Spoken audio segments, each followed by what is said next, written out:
Hi guys. Welcome back to Cendawan Pria. Okay, kita akan cekik logo kereta. Let's go. Let's go. Soalan yang pertama. Ini senang je. Senang je. Subaru. Kereta. Ini kereta. Ini kereta Nissan. Kereta idaman.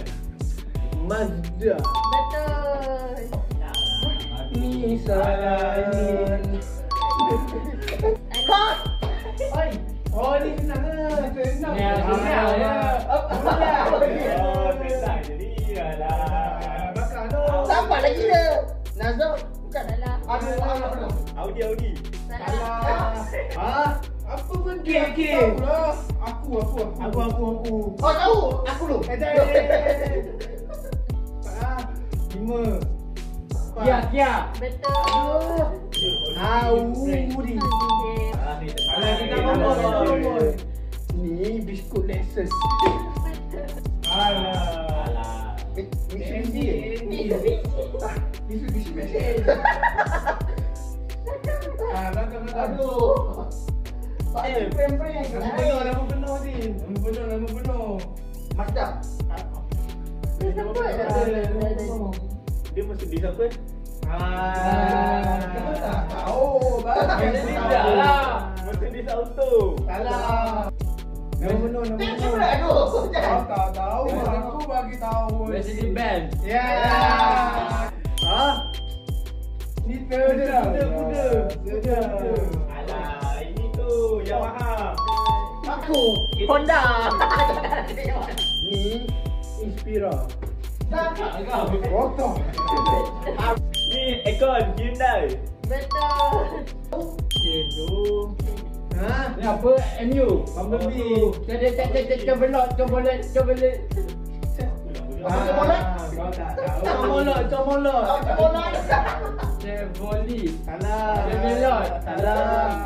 Kadang. Kau tak tahu. Chevrolet. Betul. Chevrolet ni mestilah Lamborghini. Betul. Okay. Next. Aduh, Porsche.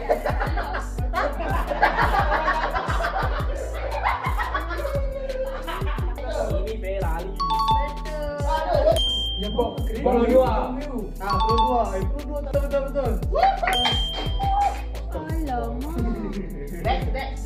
Ni start dari B. Di mana ni? Bugatti. Kita Suzuki. Oh, ni. Ya. Ar. Royal Road. Depan. Royal Road. Aku tahu. Tahu tak payah. Rolls Royce. Nah ni. Tesla.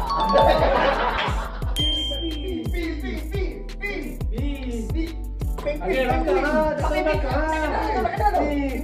Ni. Alah, Pick up. PEG. Oh, okay, tahu. Bentley. Ni senang. Dia start dari M. Mitsubishi. Mazda. Alah. Mazda dah. Maserati. Volkswagen.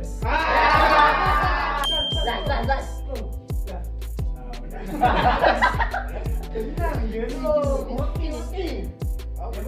Toyota.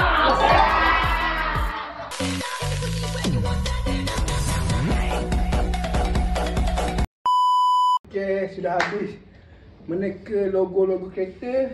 Jadi kita orang akan di next game. 1, 2, 3.